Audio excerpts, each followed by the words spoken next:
Здравейте, ще ви покажа една игра с ласо и шишарки.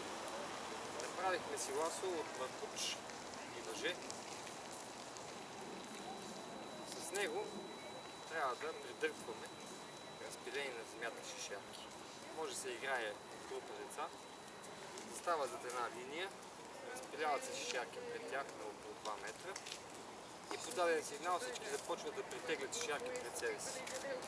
Което дете притегли най-много шишарки, печели. Може да се играе и по отбори и така. Ето така се прави. Въже или някакъв връх може да се държи. Маркуче е около 50-60 см. Вътре една клечка да се съединява. И така става ласо. След това се завърта. Така. И хвърляш. Оп! Разбира се, трябва да се внимава.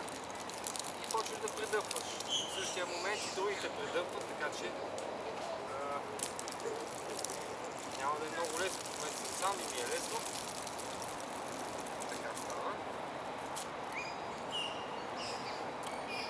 С играта се придобива и опит.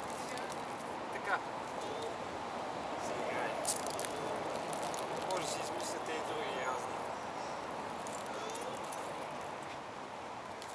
игри с това ласо, с шишета, с клечки и така. Това беше, ако ви харесва играта, може да се играете всичко най-хубаво.